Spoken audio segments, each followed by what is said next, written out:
পুলিশি অনুমতি না মেলায় অনিশ্চিত হয়ে পড়ল মালদহের কালিয়াচকের ৬২৯ বছরের পুরনো জালালপুরের রথযাত্রা উৎসব। জমি মাফিয়াদের সাহায্য করতে পুলিশ অনুমতি দিচ্ছে না অভিযোগ বিজেপির, এবং আইন শৃঙ্খলার অবনতির আশঙ্কায় অনুমতি দিচ্ছে না পুলিশ, এমনটাই পাল্টা দাবি তৃণমূলের।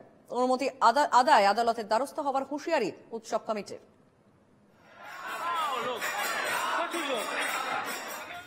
আর কয়েকদিন পরেই রথ, সর্বত্রই চলছে রথযাত্রার শেষ মুহূর্তের প্রস্তুতি। কিন্তু এবার অনিশ্চিত হয়ে পড়েছে মালদহের কালিয়াচকের ৬২৯ বছরের পুরনো জালালপুরের রথযাত্রা উৎসব, কারণ রথযাত্রার অনুমতি দেয়নি পুলিশ। জালালপুরের রথযাত্রা উৎসবের ঐতিহাসিক গুরুত্বও রয়েছে। খারাপ হয় না, এরা তো একটা ঐতিহ্য জিনিস নষ্ট হতে বসেছে, এটা তো খারাপ হবেই। আপনি কি চান মেলাটা মেলা হওয়ার? মেলা তোমার ভালো মতনই হতো, আমার বাপ দাদা নেই আমরা দেখা। কি হতো মেলাতে?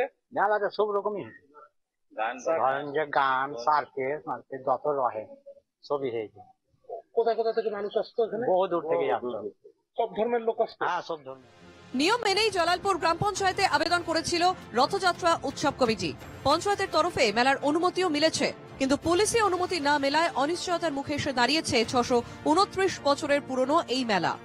কারণ হচ্ছে কি, মেলাটা যদি বন্ধ করাতে পারে এক শ্রেণীর, মানে ওরা আত্মসাৎ করার জন্য, জমিটাকে আত্মসাৎ করার জন্য ল্যান্ড মাফিয়ার এটা একটা চক্রান্ত চলছে। হ্যাঁ, আমরা আদালতে যাবো, প্রশাসনের লড়াই করবো, আমাদের যেন মেলা হয়, এটা আমরা আমাদের প্রতিজ্ঞা। আন্দোলন করবেন? হ্যাঁ, আন্দোলন করবো আমরা। আন্দোলন করবো প্রশাসনের বিরুদ্ধে। দেবোত্তর জমিতে এই উৎসব মেলা হয়ে থাকে। শাসক দল তৃণমূল এবং পুলিশের যোগসাজশেই এই জমি হাতাতেই রথযাত্রা উৎসব করতে দেওয়া হচ্ছে না বলেই অভিযোগ বিজেপির। ফাঁকা জমিটা আছে, এইটাও নিজেদের দখলে রাখার জন্য গোটা পশ্চিমবঙ্গের সঙ্গে মালদাতেও যে জমি মাফিয়া রাজ কাজ করছে, এবং প্রশাসন ও পুলিশ যে সক্রিয়ভাবে এই জমি মাফিয়া রাজদের সঙ্গে আছে, সেটার একটা উদাহরণ হলো জালালপুরের রথের মেলা। ল্যান্ড মার্কেট এটার ব্যাপার নেই, কিন্তু ওখানে সম্পৃক্তি রক্ষা করতে পুলিশও সচেতন, গ্রামের লোকরাও সচেতন। হয়তো কোনো ঘটনা পেয়েছে, এই জন্য পুলিশ এটা বলছে। আশা করবে জল খুলে যাবে।